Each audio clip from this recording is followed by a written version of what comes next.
Here we are. Pieces of my vision for virtual reality are slowly coming together.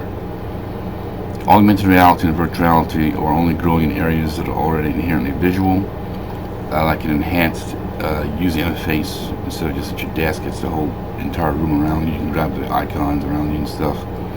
Art, engineering, and video games. Things that are just, and understandably so, because it's a visual app, it's visual hardware and software, minus for 3D and stuff, so in actual space in the real world. So, but I'm stressing that because you can go into other areas where it isn't so obvious and isn't so intuitive. And I've yet to see some of those examples. Like with the Hololens 2 demo in 2019, it's mostly a toy. I could probably link the Hololens 2 demo under this video. You can see it's pretty cool, but until it's like it's part of Windows 10 or something like that, it's like you're just playing with toys and stuff instead of getting actual work done or doing something constructive that can turn a profit or something. I'm trying to combine politics and psychology and job hunting with virtual reality. Activism, debate, research, job placement, counseling, different things like that. And the 3D interface world is still waiting for a killer application.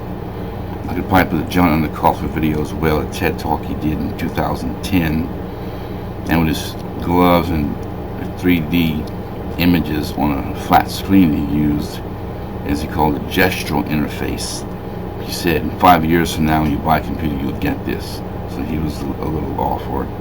And the clock is still ticking, so that's all it's done. Said he might have been way off, maybe another 20 years or something. Okay, let's start right here. Now, these technologies are all being developed independent of each other.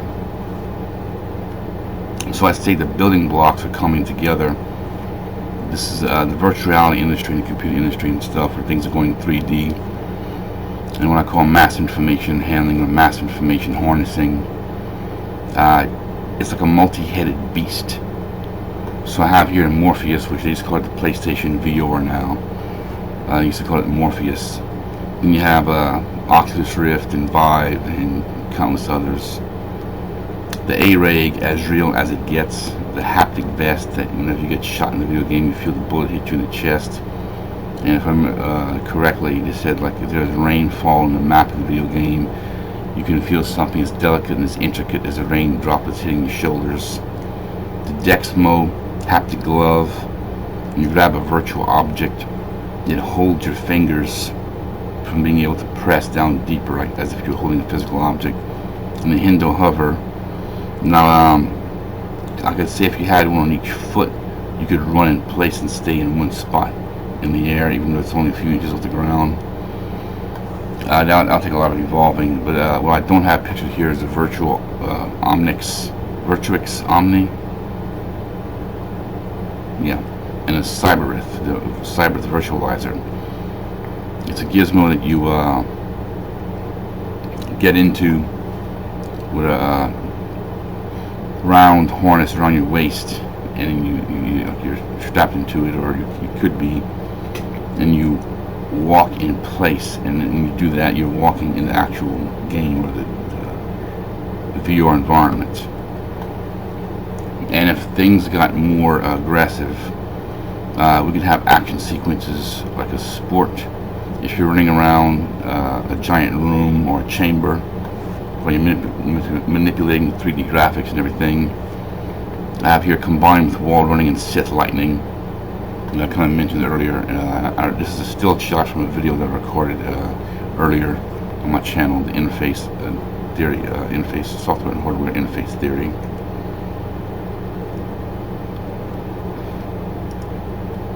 Okay, the X and Y axis in alignment. You have lawful is to your left, chaotic is to your right, good is up and evil is down, and the center is true neutral, or neutral neutral, or whatever how you want to say it. So you can use this to plot political ideology. But you could have any criteria that you want on the X and Y axis. That's what makes it so, the potential is unlimited. You can make it dynamic and adaptive and all that kind of stuff. Here's another example. Here's another example to where you don't just have 3 tick marks on the X and Y axis, you have 5. So if you want to integrate 2 elements into one axis, you can go ahead and do it. You're trying to lay out like a belief system in websites that could be integrated into a search engine. That if you're trying to find similar special interest groups or similar leaders to your ideology and your agenda, it can be plotted on a map for you. What you take an aptitude test or an orientation test, it'll take your input and configure it and say, well, here's the people you 99% agree with, and here's the people you 99% oppose. And that's slowly starting to form in the political world as well. Google's fine and cool, and they're worth a quadrillion dollars. But I just think their days are numbered to be as they are with only a word search. I think the real future of the internet is going to be over charts and grids and maps. And I'm just one person doing research. I don't have $1 million budget to do more aggressive research, but it's just if you're looking for something more complex or not as obvious or intuitive in Google, a word search just doesn't cut it. Although it is evolved, but still. Now here's the layout between subsets of geek, degrees of geek. You know, the circles right here and that kind of stuff. Now I have here, let's say reading an article about taxes. The one word taxes is mentioned. You can have 500 tags to it as to how it would be defined. This would be one example.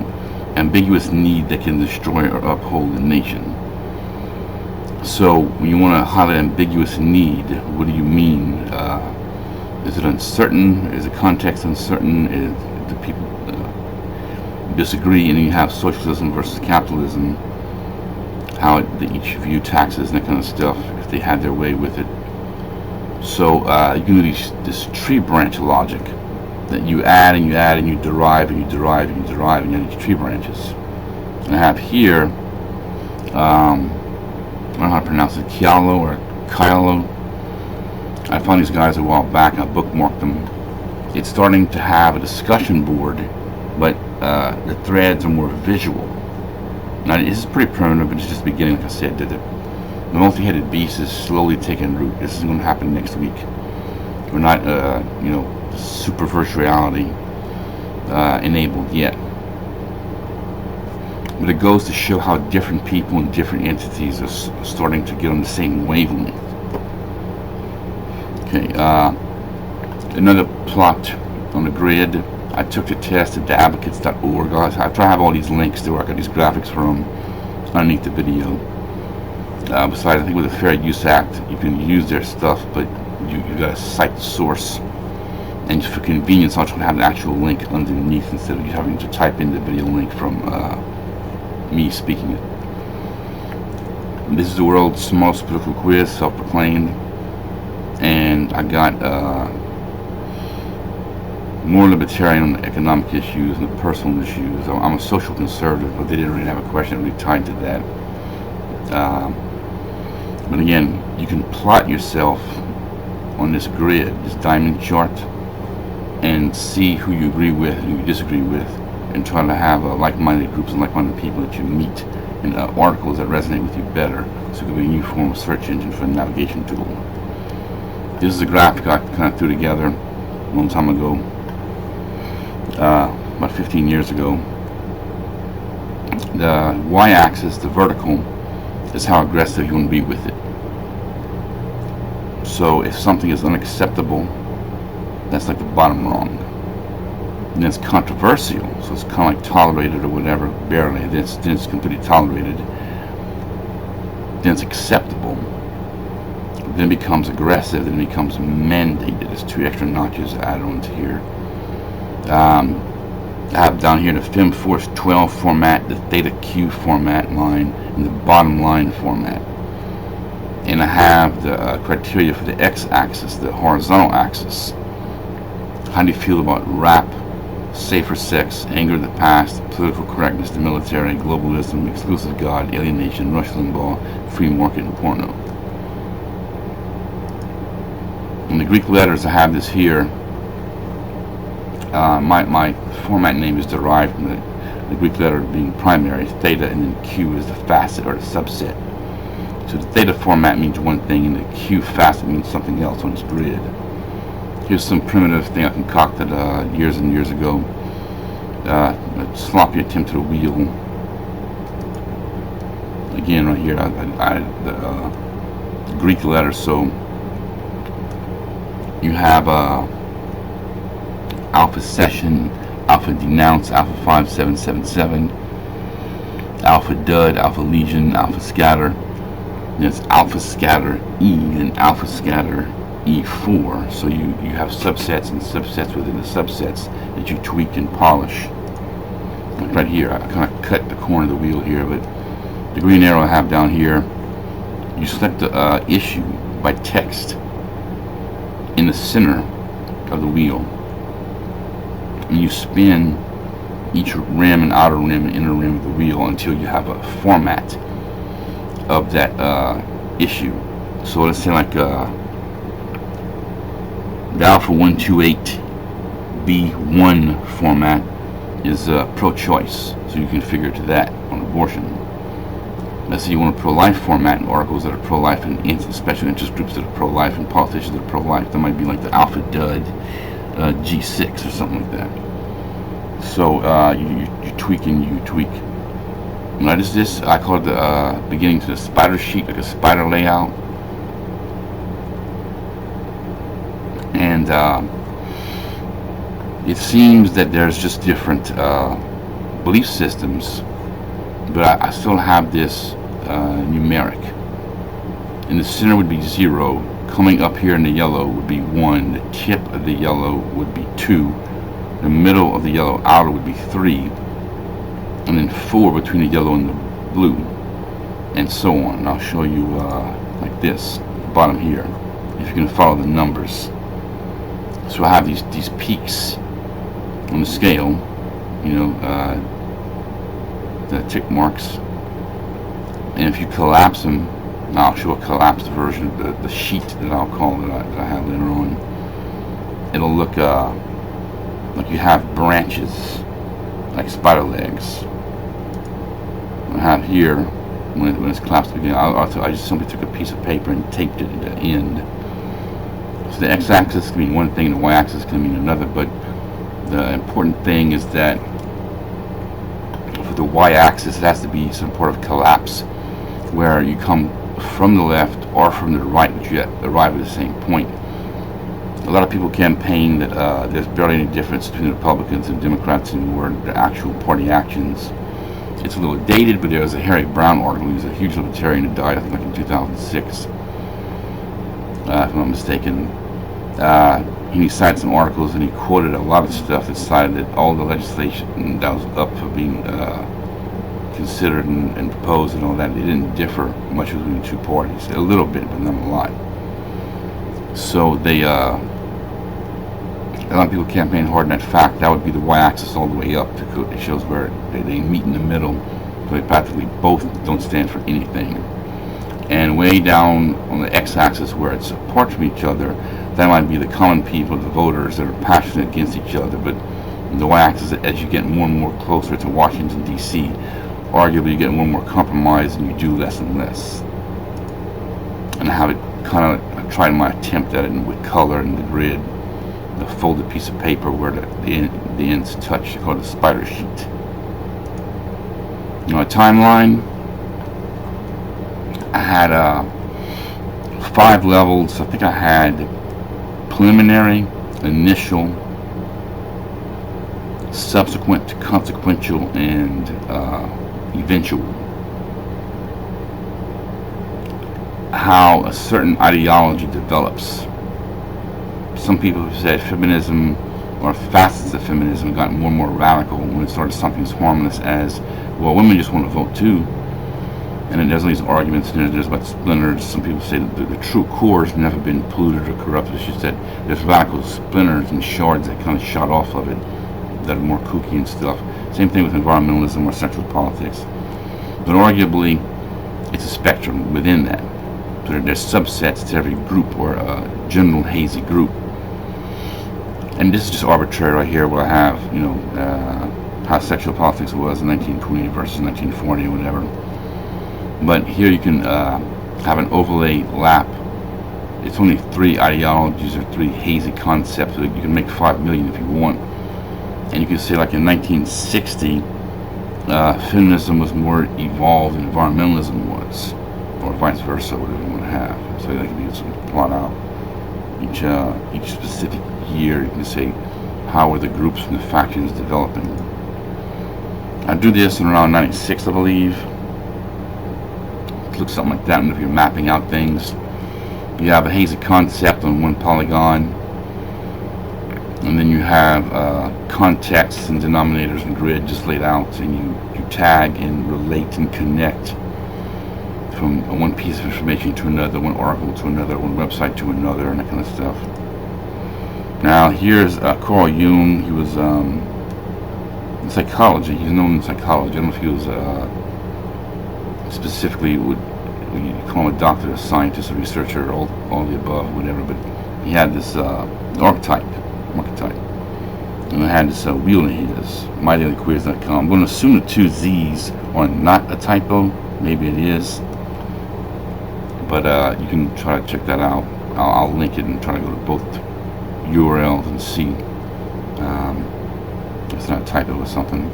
I should have done it before I made this video, but anyway. Someone went through a lot of trouble right here.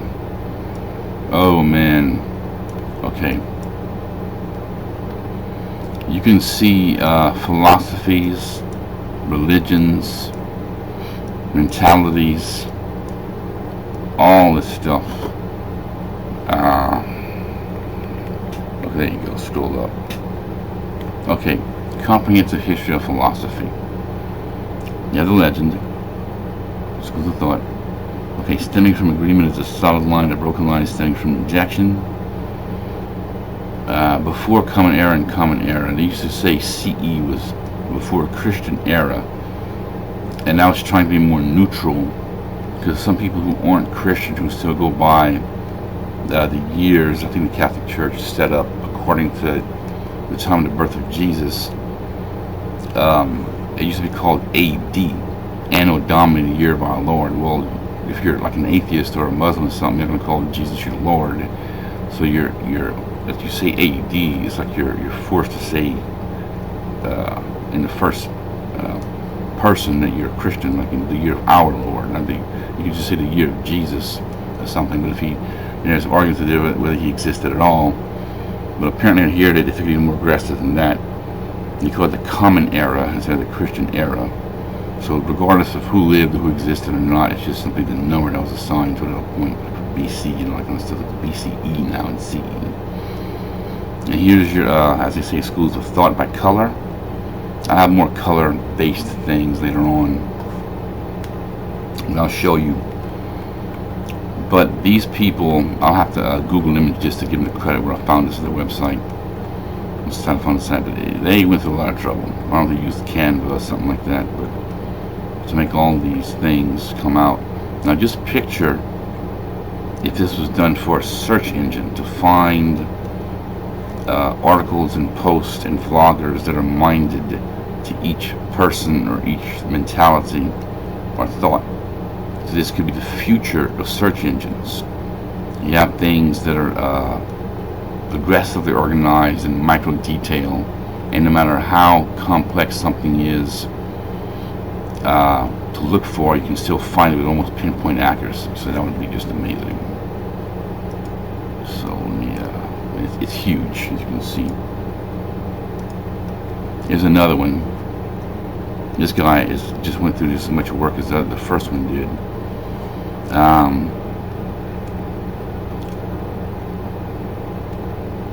The bottom has this link, crispinjago.blogspot.com. There's another link too. I'll try to put all this underneath the video, do it, but you can go to the centuries right here, and the lines, the colors, and the names all mean things, and then it's interactive. I can't do it in this graphic, it's not an actual website, but I have it linked at ultrafaction.com under the Commonwealth, similar sites and all that. When you put your mouse pointer on one name, it pops up, so it's like it's an interactive thumbnail menu, whatever thing.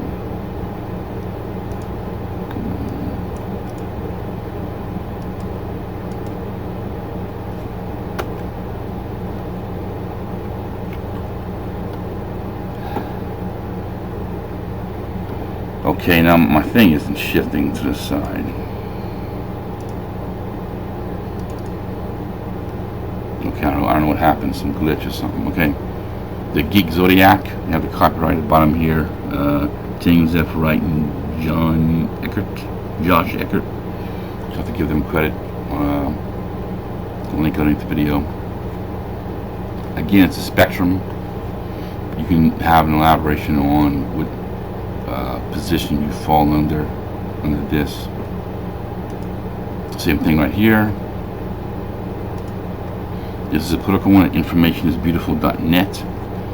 The right wing and the left wing shows differences between liberals and conservatives when it comes to certain issues and details and ethics and stuff. Progressive versus traditional or conventional, you know. Moral relativism versus moral absolutism.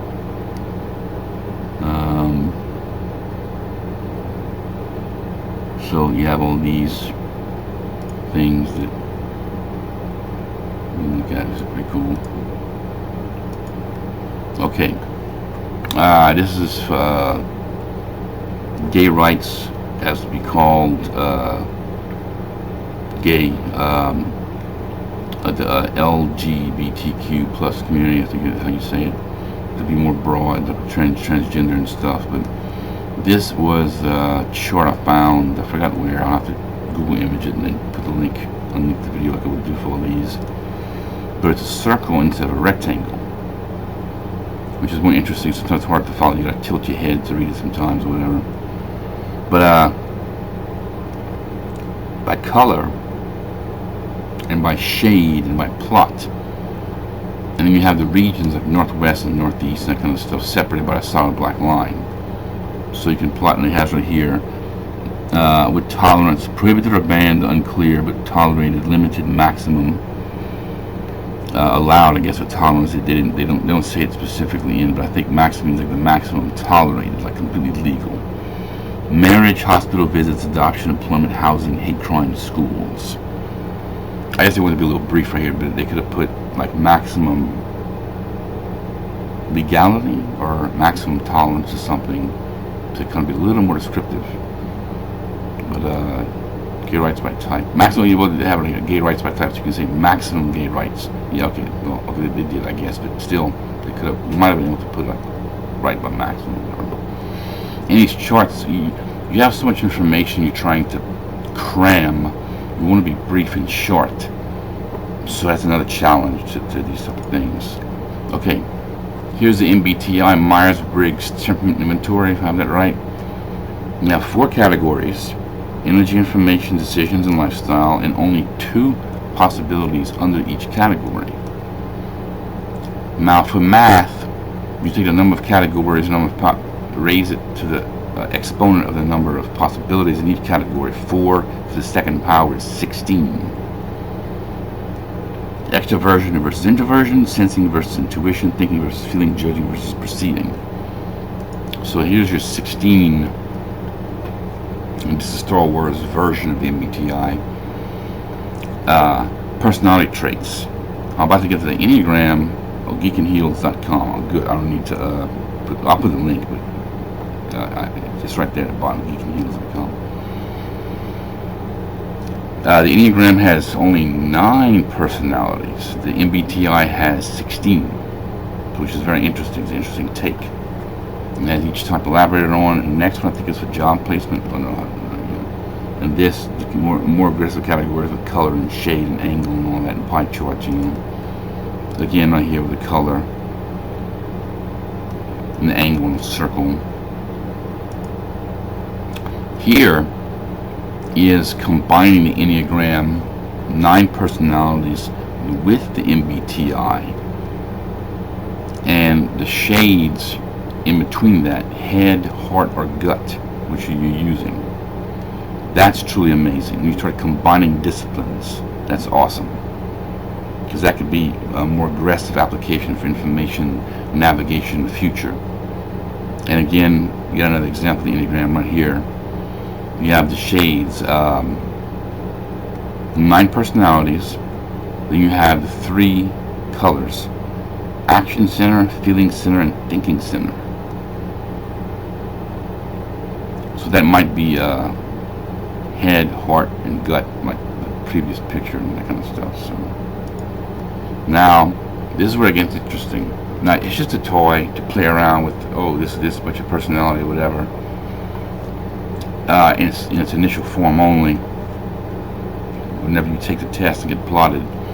But this is a category of careers. Each of the 16 personalities for the MBTI, which career you might more likely to go in. So this could be used for people who are job hunting, like aptitude tests and stuff like that. So I think we should get today way more aggressive with aptitude tests with kids to try to get in tune with their abilities, because if they never gave something to try, how would they know whether or not they're good at it? So get them to try and experiment with everything, you know. This is one, Myers-Briggs meets the Sufi Mystique, the case for marrying MBTI with the Enneagram. So here we go. The values: do you want to be competent, secure, happy, strong, at peace, right, appreciated, successful, or original? And it has each little tree branch coming from that. So combining things, which is cool. Here's another example of plug information where you want to get your mediabiaschart.com, where you want to get your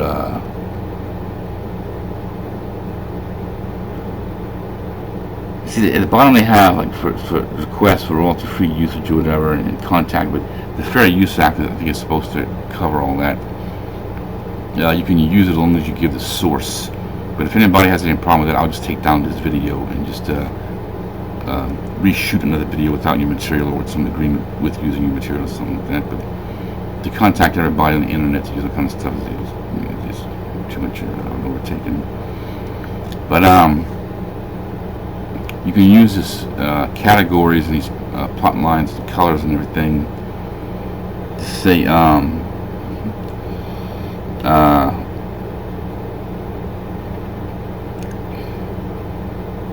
which entities see the way you see things. So you go to them to look up, you know, like similar entities and websites and articles and stuff like that. The Monkey Buddhist political spectrum. It's just the X and Y axis again, different figures and stuff, fictional and non-fictional. So you're pretty much, you know. This is cool. This is where I think the future of computer graphics and VR is going. 3D. It's a 2D version. The Plutchik emotion circumplex, developed in 1980 by Robert Plutchik. You can make a 3D version out of it if you fold in the petals of this kind of flower looking thing. So you can go down or up or left or right or around in a circle and find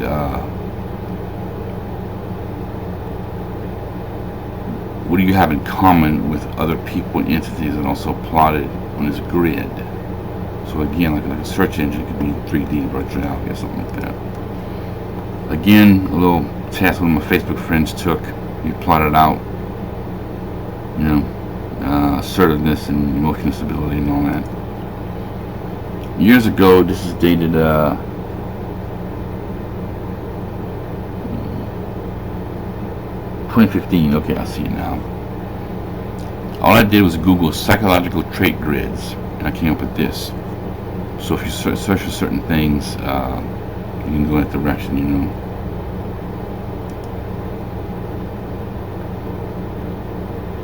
Okay, so like this. Now I have tableausoftware.com. Now they have this PDF document that I put. I think I contacted them and he sent me a copy or something. I'm not sure if it's on their website. If you have, I think you have to ask for it to be emailed to you, or it used to be that way, or whatever.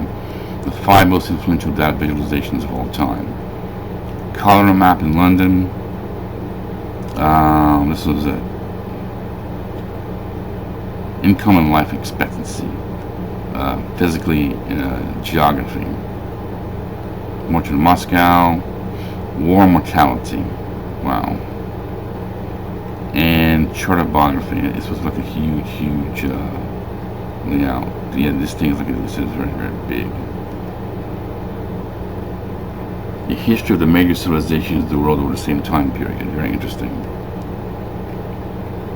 You have tableausoftware.com.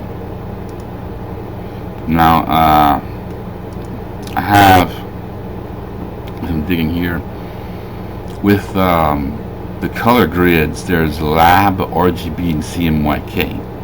When I worked in a newspaper, we had to do certain things in certain color schemes, or whatever you want to call it, color spectrums, whatever. So I had a random whim to kind of look for analogy, look at these grids and everything. This is cool. Oh wow, I see this. If you want to plot with color, and when it comes to a context with bending space, or when things have certain things in common with each other only on one axis but not another axis, the future of information handling can look like this, like these grids here, when things are stretched and bent and that kind of stuff, which is pretty cool. And then I have, you see I did here, 3D lab RGB CMYK colors grid sinusoidal. I spelled it the wrong way or whatever. And I just did it without sinusoidal. And I had all these. The cube, the pie chart right here, color. Now the color can mean something, like political ideology, this wheel that I have here.